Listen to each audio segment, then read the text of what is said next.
बिस्मिल्लाहिर्रहमानिर्रहीम। अस्सलाम वालेकुम नाज़रीन, नाइट एडिशन के साथ मैं हूं सरवत फलीम। नाज़रीन, इदारा शुमारियात के होशरुबा आदादोशुमार लेबर फोर्स सर्वे में इंकशाफ हुआ कि गुज़श्ता माली साल बेरोजगारी की शरह बढ़कर 21 साल की बुलंद तरीन सतह तक जा पहुंची है, जबकि गुज़श्ता 4 साल में 14 लाख अफराद रोजगार से हाथ भी धो बैठे हैं।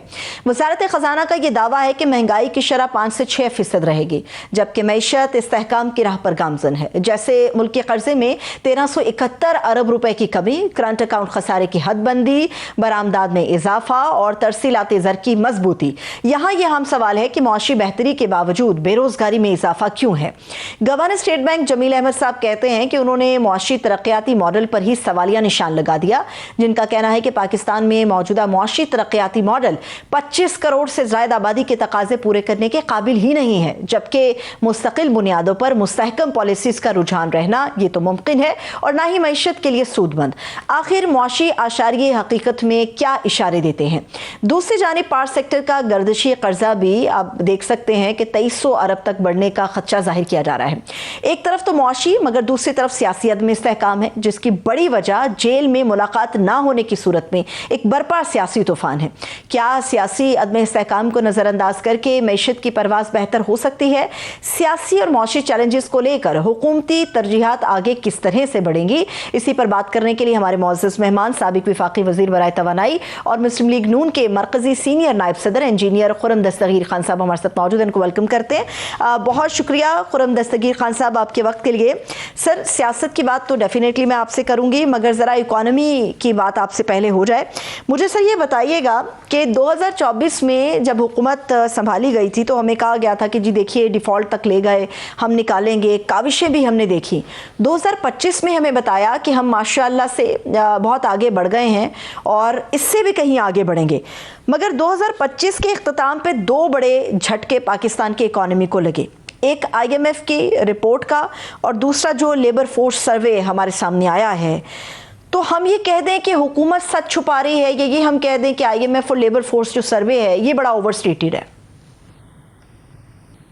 हुकूमत जो है उसने बहुत बड़ी कामयाबी हासिल की है, जो हमेशा पाकिस्तान की मईशत में इंस्टेबिलिटी का बायस बनती थी चीजें, जो डॉलर की कीमत और जो हमारा एक्सटर्नल अकाउंट है उसमें गैर मामूली इस्तेहकाम आया है। और डॉलर की कीमत आपको मालूम है अब पिछले 2 साल से जायद हो गए हैं, गालिबन 26वां महीना जा रहा है कि वो स्टेबल है। तो ये पाकिस्तान के लिए बहुत अच्छी बात है।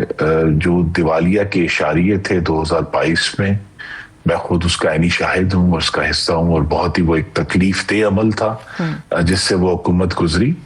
लेकिन अब तो ऐसा कोई इशू नहीं है। तो जो बुनियादी मामला था उसके साथ जुड़ा हुआ जो पाकिस्तान के अवाम को बहुत तकलीफ हुई 2023 के आगाज में, आपको मालूम है कि बहुत ऊंची महंगाई की शरह भी गई।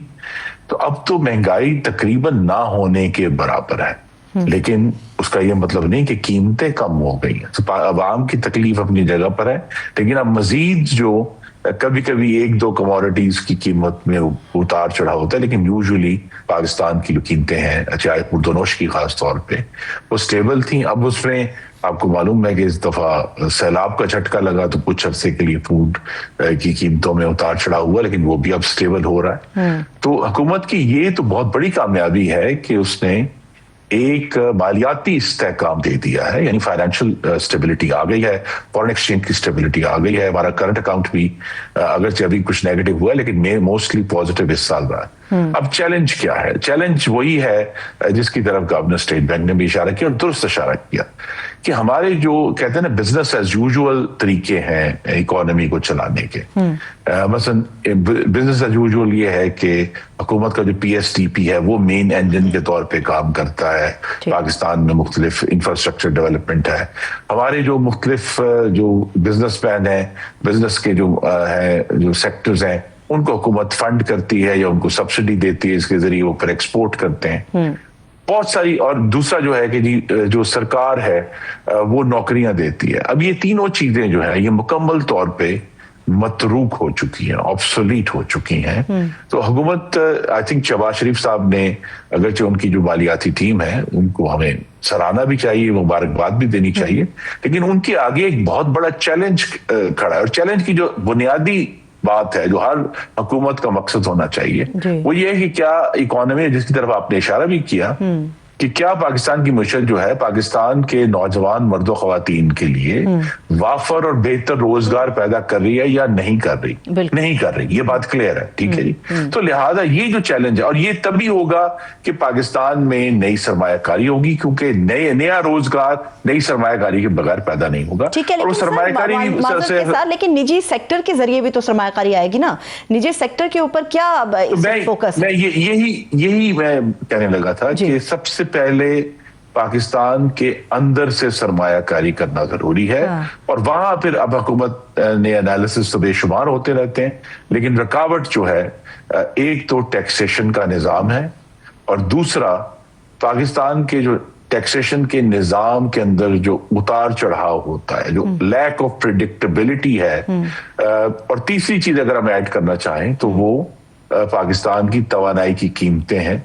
इन तीन चीजों ने रोका हुआ है हुकूमत, यानी पाकिस्तान के अंदर नई इन्वेस्टमेंट होने से। लेकिन इन तीनों के ऊपर जो आई थिंक सबसे इंपॉर्टेंट चीज है, इसकी तरफ कम तवज्जो दी जाती है, वो ये है कि शहबाज शरीफ साहब ने जो आई थिंक गालिबन सबसे बुनियादी चैलेंज है कि उन्होंने हुकूमत पाकिस्तान का एतमाद अपने कौम के अंदर बहाल करना है, जो ट्रस्ट डेफिसिट है। क्योंकि हो ही गया है कि अवाम हुकूमत को कहते हैं कि वो करप्ट है, और हुकूमत अवाम को कहती है कि आप टैक्स चोर हैं। और लिहाजा हम ये जो आपस में एक गुत्थम गुत्था हुए हैं, ये ऐसी, और ये तभी होगा कि एक आजादाना पॉलिसी यानी लिबरलाइजेशन होगी, जिसमें ब्यूरोक्रेसी का जो एक स्ट्रक्चर है हमारे ऊपर, जिसे हम लाल फीता भी कहते हैं, रेड टेप भी कहते हैं, जब तक हम एक उसमें मैसिव लिबरलाइजेशन नहीं होती तो ये ट्रस्ट बहाल नहीं होगा। और फिर ट्रस्ट बहाल होगा तो इन्हीं हालात में, इन्हीं एनर्जी प्राइसेस में, इसी टैक्सेशन में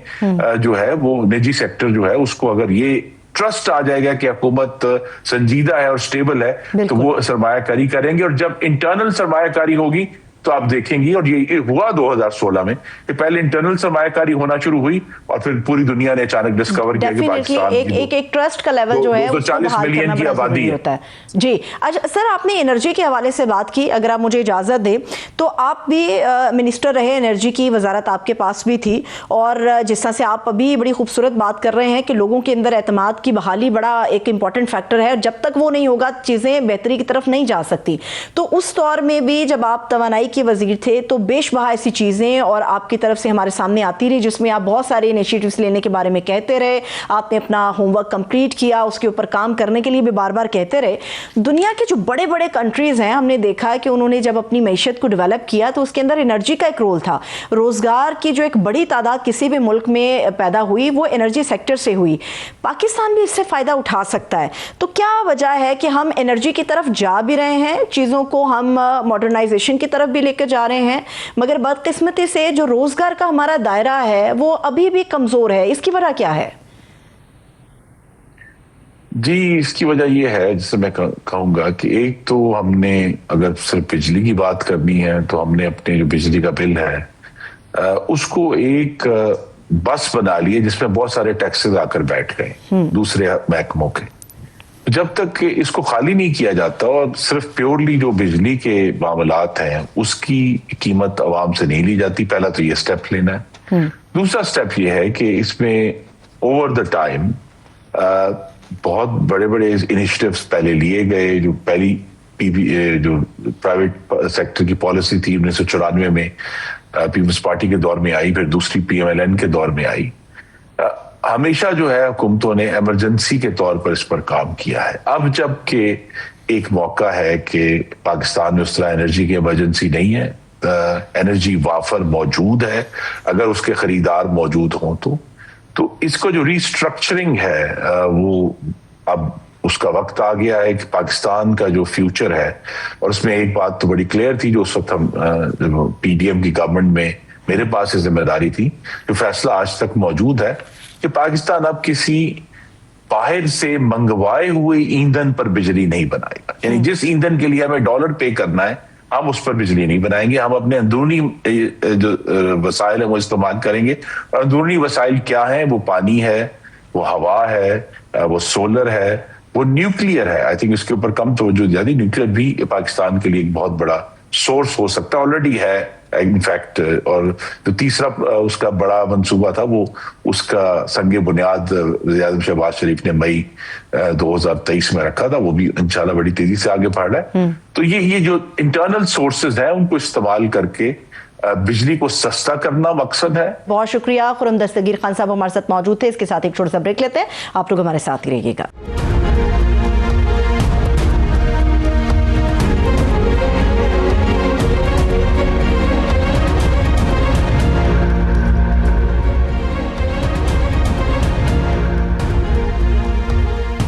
ब्रेक के बाद एक मरतबा फिर से खुशामदीद कहेंगे। नाज़रीन, इंटरनेशनल मीडिया पर सामने आने वाली गैर मुसद्दिका खबरों के बाद बानी पाकिस्तान तहरीक इंसाफ इमरान खान साहब की मुलाकातों पर गैर एलानिया पाबंदी का मामला आज सिर्फ एक कैदी की मुलाकात का मसला नहीं रहा, बल्कि ये हुकूमत और अपोजिशन के बयानिए की जंग का नया मरकज बन चुका है।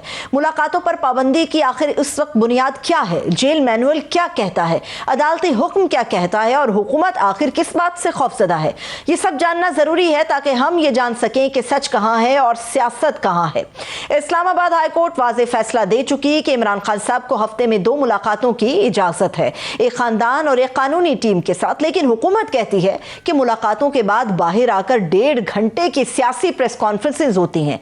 ये जेल मैनुअल में कहां पर लिखा है? इमरान खान साहब जेल में बैठकर सियासी जमात चला रहे हैं, बार बार इस्लामाबाद पर चढ़ाई के मंसूबे बना रहे हैं। ऐसी खुली छूट के बारे में जेल मैनुअल में कहां लिखा है?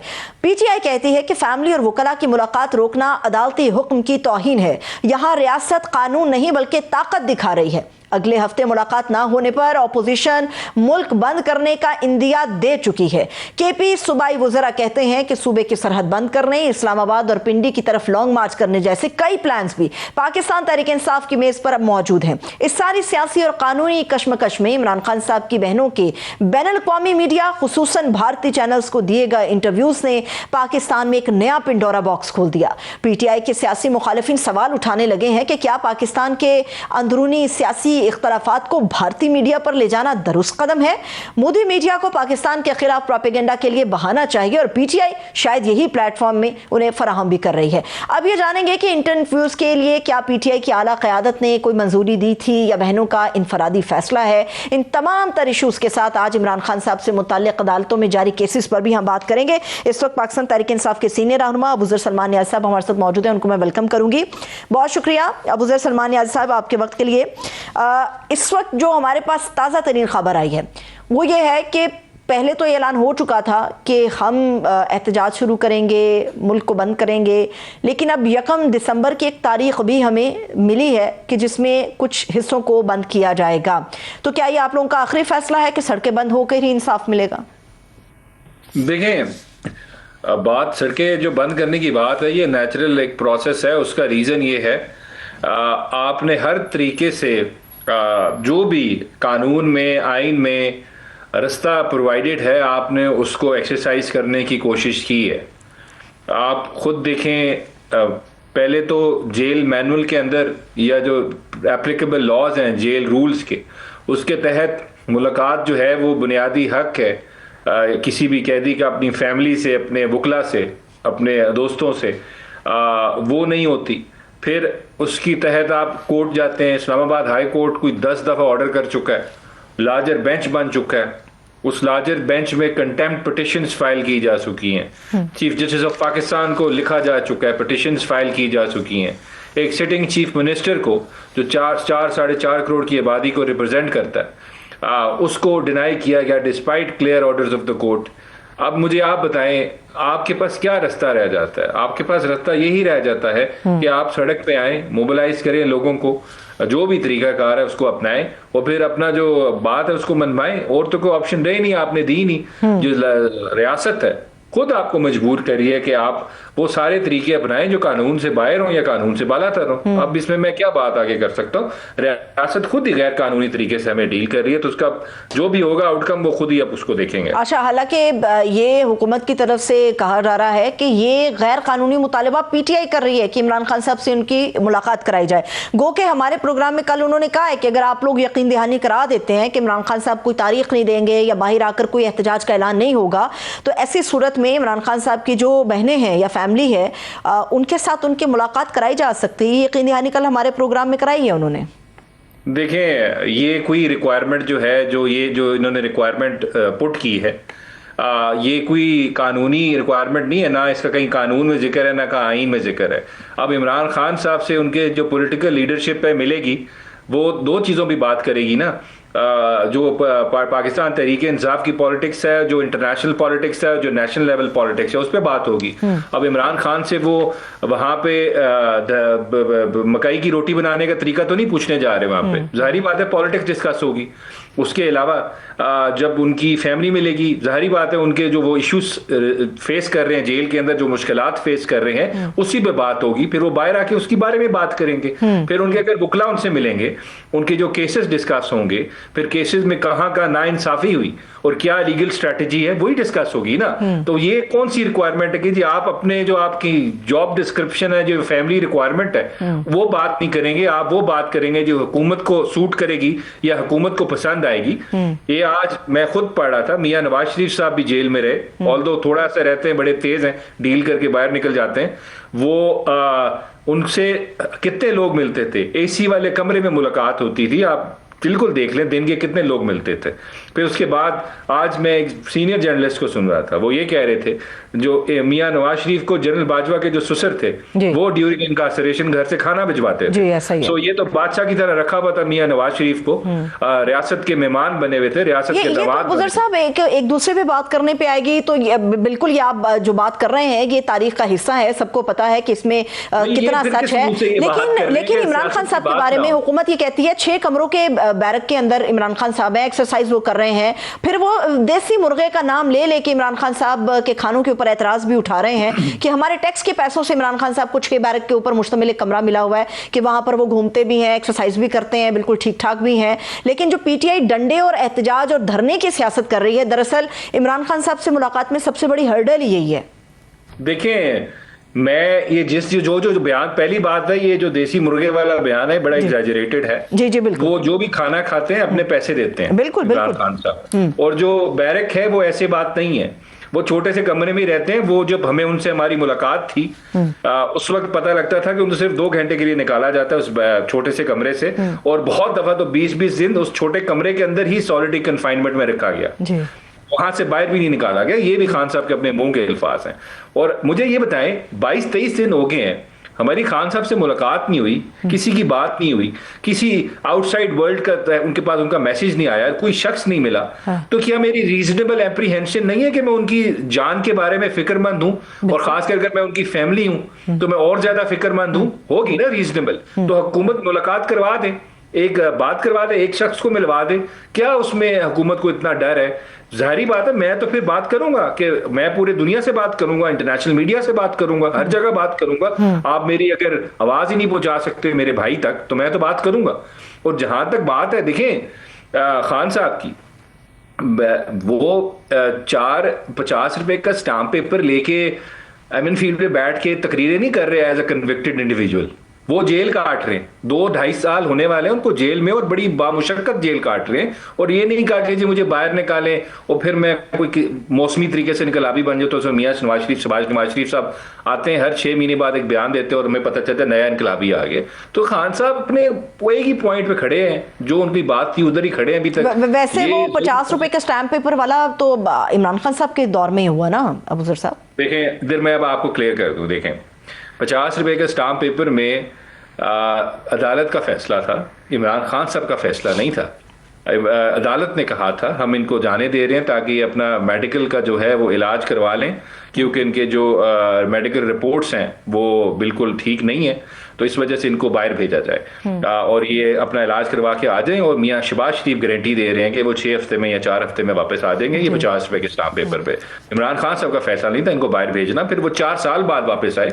लेकिन अदालत ने पूछा नहीं कि जी आप हमारी गारंटी का मजाक उड़ा के गए, एवन फील्ड में रहे, ना शहबाज शरीफ साहब से ना मियाँ नवाज शरीफ साहब से, बल्कि उनको वापस यहाँ बुलाया, जेल जहाज में बैठे बैठे उनको बेल दी, उनकी अपील अलाउ की और फिर उनको यास्मीन राशिद से फॉर्म 47 पे इलेक्शन भी जितवाया है सिस्टम ने। और लेकिन पूछगछ नहीं हुई कि आप जो अदालत का मजाक उड़ा के गए उसका कोई जवाब तो दें, वो जवाब नहीं दिया। लेकिन अभी भी तो अदालतें हुक्म दे रही है ना कि इमरान खान साहब की मुलाकात कराई जाए। मार्च से ऑनवर्ड जो एक हुक्मनामा था अदालत का, और कई मरतबा उन्होंने कहा कि मुलाकातें इनका जायज कानूनी लीगल हक है, वो होनी चाहिए। अभी भी तो अदालतें हुक्म दे रही हैं, लेकिन देखिए वो अदालतें और अब की अदालतों में ना एक छोटा सा फर्क है। क्या 26वीं और 27वीं तरमीम नहीं आई थी उस वक्त। अतर मनीला साहब ने भी एक फैसला किया था, आपको याद होगा, कि जी गारंटी दे चीफ मिनिस्टर मियां नवाज शरीफ साहब की या सेहत जो है उसको कुछ नहीं होगा। तो हमारी हुकूमत थी, गारंटी दी थी उस वक्त भी, और जो कहा था अदालत ने उसको माना। एक ऑर्डर दिखा दें इमरान खान साहब की गवर्नमेंट का जिसमें आला अदालत ने कोई फैसला किया और वो इंप्लीमेंट ना हुआ हो,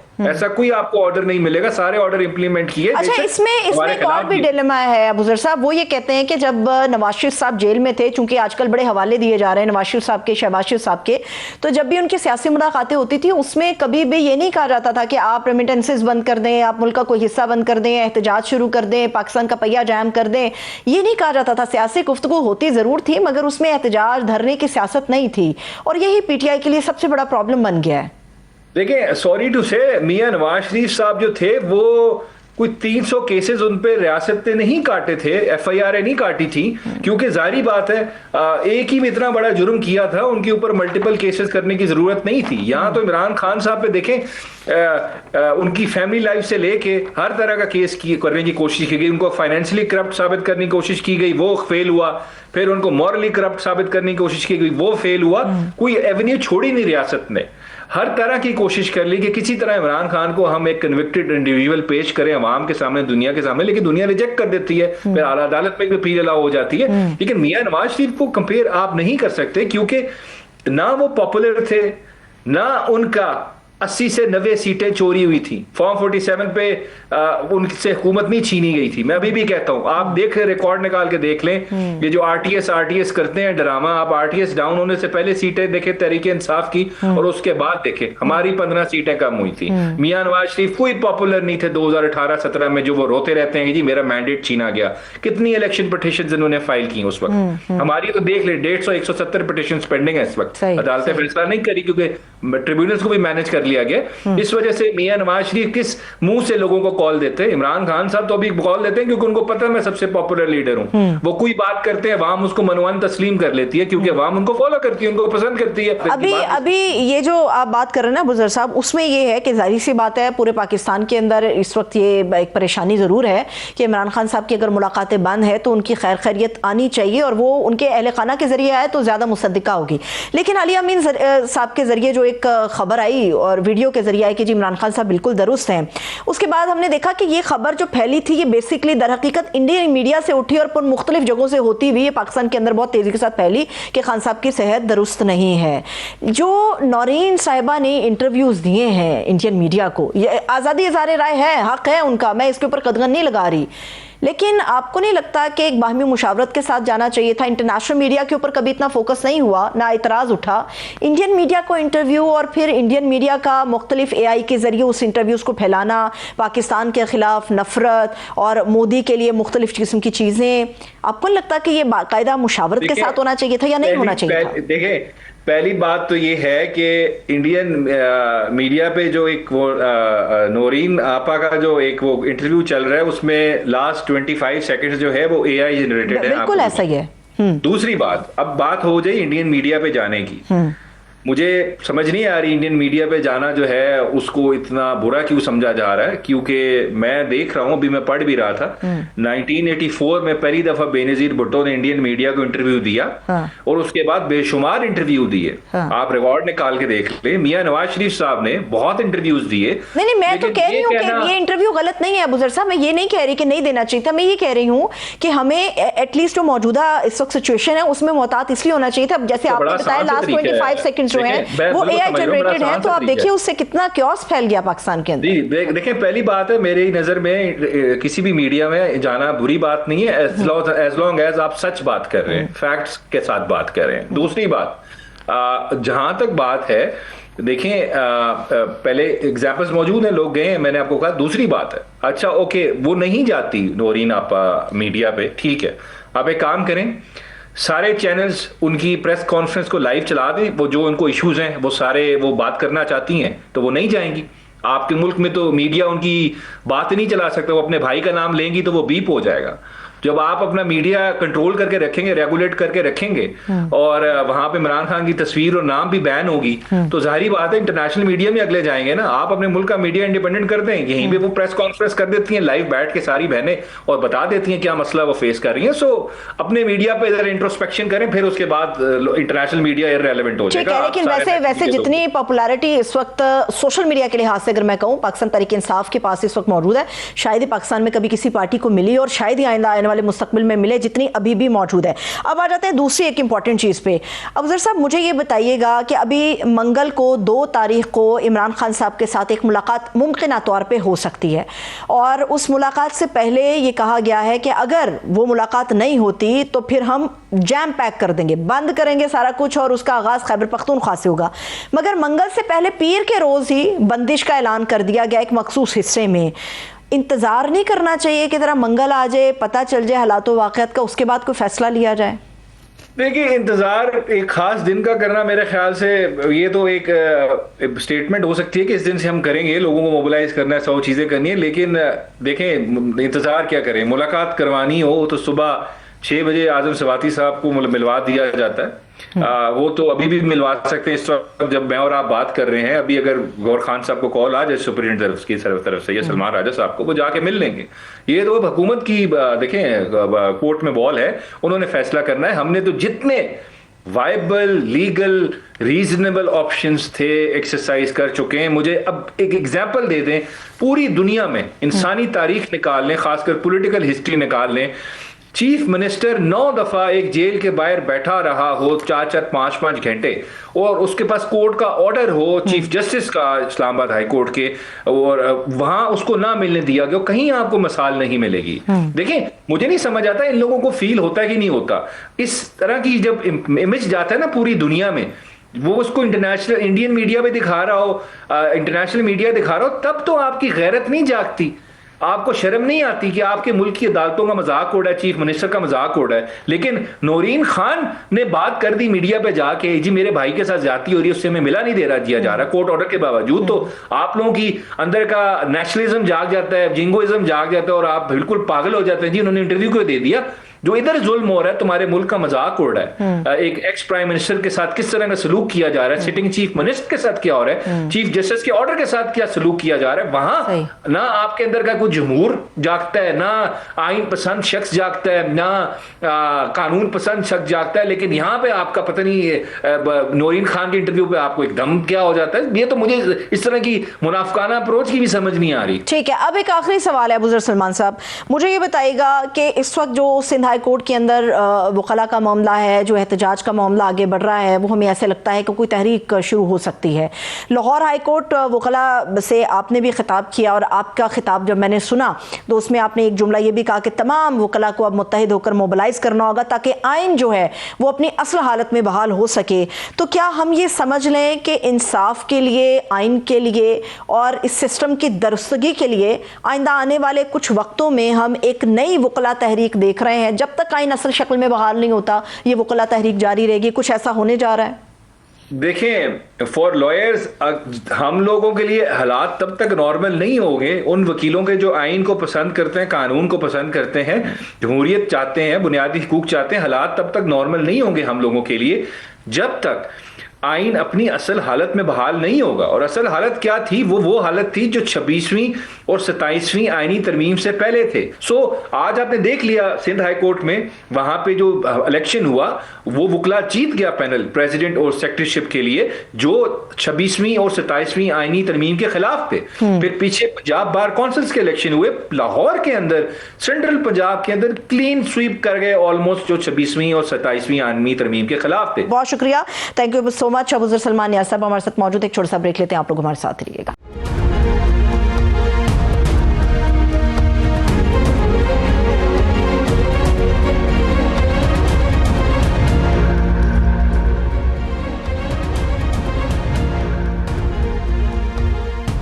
ब्रेक के बाद एक मरतबा फिर से खुशामदीद कहेंगे। दुनिया एक मरतबा फिर से दहशतगर्दी के साए में खड़ी है और इन वाकयात में एक मुल्क का नाम है जो बारहा सामने आता है, वो है अफगानिस्तान।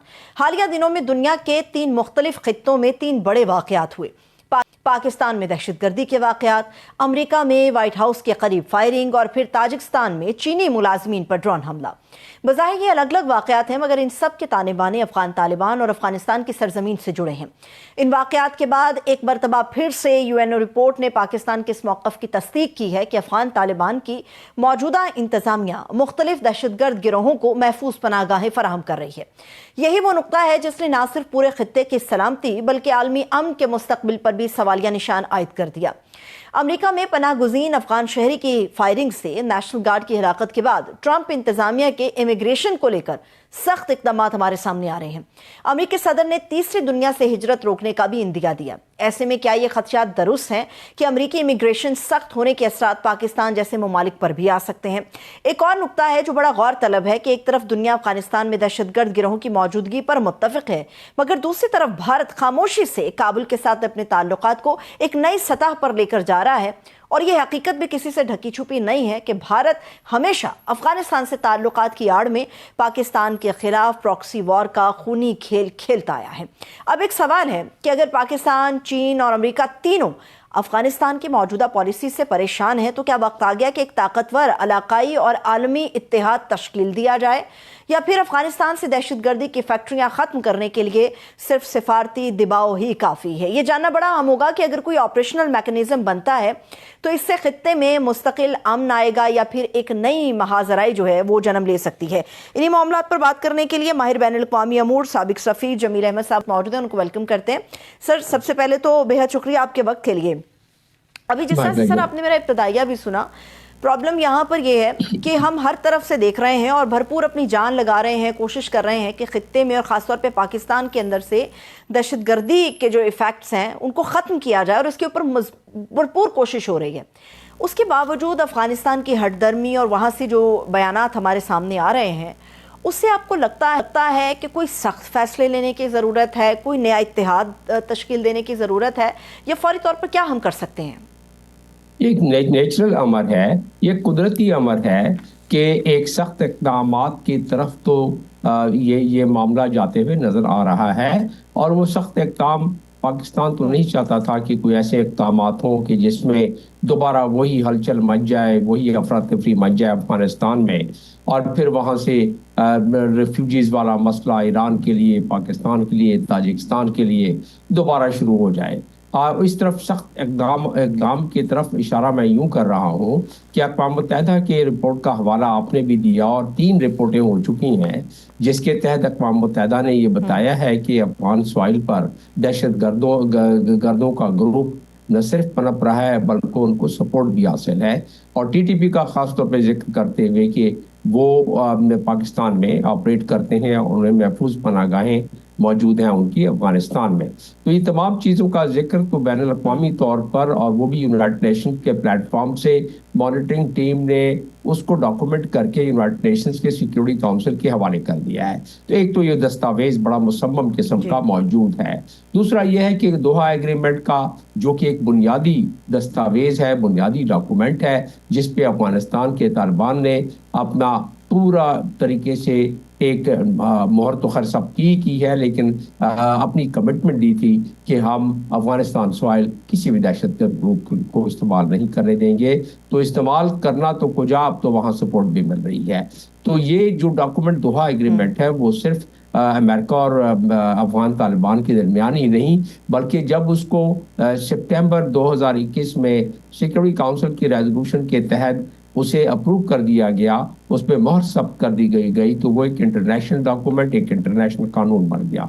अब बात आ जाती वही जो आपका जिक्र किया और जो मैंने इब्तिदा में जिक्र किया कि ये खतरनाक मोड़ की तरफ इसलिए जा रहा है कि फिर ये बैनुल यकजहती और बैनुल अक़वामी जो मल्टीलैटरल फोर्सेस का की तरफ जाना पड़ जाएगा उनको। और जैसा कि मैंने कहा कि पहले मल्टीलैटरल फोर्सेस अफगानिस्तान में रही हैं, और वहाँ जो अफगानिस्तान की जो इस वक्त जो हालत है कि दुनिया का गरीब तरीन मुल्क, अफगानिस्तान के 85% अफराद सिर्फ $1 रोजाना की उस पर गुजर कर रहे हैं। मुफलसी है, अफलास है, भूख है, ये तमाम चीजें, तो वो एक आम आवाम उसमें पिस रहा है। और हमारी बहुत सारी कदरें मुश्तरक हैं अफगान अवाम के साथ, और हम नहीं चाहते हैं अफगान अवाम को उनके अकाबरीन की वजह से खामखा के तकलीफ पहुंचे।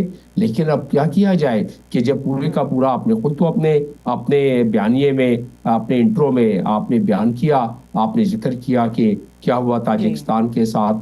इस पे मैंने पूरा आर्टिकल भी कल मेरा छपा है। तो ताजिकिस्तान पे बिला वजह के चाइनीज के ऊपर अपने अपने पास से जो है वो ड्रोन दाग देना, और उसके साथ साथ जो बाकी जो ग्रोह आ रहे हैं, जितने डिसमेंटल हुए हैं सीरिया से, वो सारे के सारे दोबारा आके बसना शुरू हो गए हैं अफगानिस्तान में। ये डॉक्यूमेंटेड रिपोर्ट है, हजारों की तादाद में। तो सर मैं आप कतई कलामी की माफ़ी चाहूँगी जमील साहब, लेकिन ये जो आप ताजिकिस्तान वाली बात कर रहे हैं, इसके ऊपर मैं अफ़गानिस्तान का जो एक सरकारी बयान है वो देख रही थी ज़बीउल्लाह मुजाहिद साहब का। वो इसके ऊपर ना सिर्फ इसकी मजम्मत कर रहे हैं, बल्कि उन्होंने जो जुमला इसकी मजम्मत में तहरीर किया वो बड़ा ज़ुमानी था। और वो पाकिस्तान के साथ जब ख़राब ताल्लुकात थे तो वो पाकिस्तान के लिए भी जुमला कहते रहे हैं, और अब ताजिकिस्तान के लिए उन्होंने कहा कि इस सानहे में वो अनासिर मुलविस हैं जो इस खत्ते में बदअमनी, अदम इस्तेहकाम और बद एतमादी फैलाना चाहते हैं। यानी कि अफ़गानिस्तान अपने किए का सारा मलबा पाकिस्तान, या फिर ऑटोमेटिकली हम कहें कि दूसरे अल्फाज में पाकिस्तान के ऊपर ही डालने की कोशिश कर रहा है। अरे अफगानिस्तान तो किसी मरहले पर कहीं भी उसने ये भी नहीं माना कि अफगानिस्तान में कोई दहशतगर्द ग्रुप मौजूद हैं। उसने तो ये भी नहीं माना कि टीटीपी उनके सॉइल से हमारे पास आके वो कर रही है, अटैक कर रही है आके। और वो तो ये भी कहते हैं कि टीटीपी का मामला अंदरूनी मामला है, चाहे वो कितनी उसको पनाह देते रहें। तो वो एक बयान है जो कि जैसे दोहा एग्रीमेंट से बाद से लेके अब तक जो अपने खुद लिख के दिया है, उस पर वो कहते हैं कि उससे मुनरिफ होते जा रहे हैं। तो ये बयान भी एक उसी की अक्कासी करता है। लिहाजा लेकिन अब तो क्योंकि रोज़े रोशन की तरह चीज़ें आया हैं, और पाकिस्तान ने जब सबूत दिए तो पाकिस्तान ने तो कोऑर्डिनेट मैपिंग के हिसाब से, कोऑर्डिनेट के हिसाब से सारे ठिकानों की निशानदेही करके अपने सालिसों के पास सामने रख दिया, और कुछ बात मजीद नहीं की। हम तो एक लाइन का हमारी वो थी, उनसे डिमांड थी, और वो पूरे मुज़ाकरात जो पिछले दिनों होते रहे उसमें, और हमने सिर्फ इतना कहा कि भाई अपनी सरजमीन पर से आप हमारी तरफ हमला ना होने दे, और अगर आप कहते हैं कि आपकी तरफ से नहीं होता है तो ये शवाहिद हैं और ये सालिसों के दे देते हैं, और उनको कहते हैं कि भाई आइंदा अगर कोई ऐसा हमला होता है तो वेरीफाइबल एविडेंस के मुताबिक आप भी पेश कर देना है, हम भी पेश कर देंगे, और उसके हिसाब से पेनल्टी हो जाएगी। उस पर नहीं माने इसका मतलब ये है कि इस खित्ते में डिस्टेबलाइजेशन के तरफ एकाबरीन अफगानिस्तान के वो उनको कोई किसी किस्म की कोई प्रॉब्लम नहीं है, और ये डिस्टेबलाइजेशन पूरा खित्ता होगा तो ये सिर्फ खित्ते तक बात नहीं रहेगी। ठीक है, लेकिन सर एक बात बड़ी समझने की ज़रूरत है, एक कलामी की माफ़ी, एक बात को समझना बड़ा ज़रूरी है कि यकायक हमारे अफ़गानिस्तान के साथ या अफ़गानिस्तान और पाकिस्तान के दरमियान जो एक बेहतरीन बरादराना ताल्लुक़ था वो बड़ा ख़राब हो गया, और ये ख़राब से ख़राब तर होता चला गया। बात यहाँ पर आई कि हमने अफ़गान मुहाजिरीन को भी वापस भेजा कि उनका बोझ नहीं उठा सकते, पाकिस्तान में दहशतगर्दी दोबारा से सर उठाने लग गई। हालात इस नहज पर आखिर पहुँचे किस तरह से, और ये जो चीज़ें अब हो रही हैं ये ना सिर्फ अफगानिस्तान और पाकिस्तान के माबैन, ये तो बल्कि पूरे खित्ते में जो सरहदें आपस में जुड़ रही हैं, ये उनके लिए एक प्रॉब्लम क्रिएट करता हुआ नजर आ रहा है ये मसला। जी, इसकी दो वजूहत हो सकती हैं ना, और तो कोई तीसरी वजह इसकी नज़र नहीं आती है।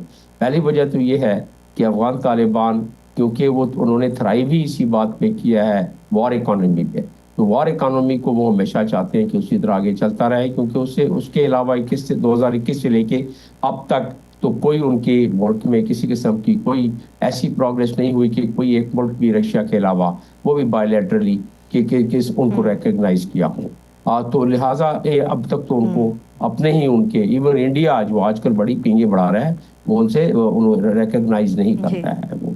तो एक तो ये देख लें कि उसका असरात क्या पड़ रहे हैं। लेकिन वो अपने डिस्टेबलाइजेशन पर एक अपनी इकोनॉमी वॉर इकोनॉमी डेवलप करते हैं।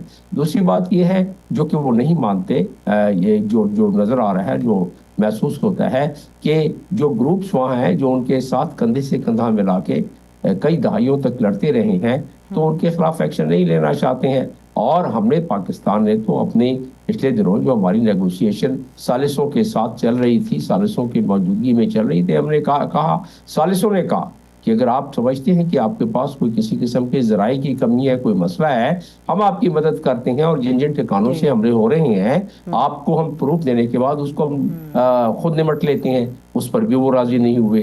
तो फिर उससे महसूस तो यही होता है कि शायद वो वार इकोनॉमी की तरफ ही जाना चाहते हैं। बहुत शुक्रिया, thank you so much Jameel Ahmed साहब, साबिक सफीर हमारे साथ मौजूद थे। आपके वक्त के लिए शुक्रिया। इसके साथ मुझे इजाज़त दीजिए, अपना बहुत सा ख्याल रखिए, खुदा हाफिज़।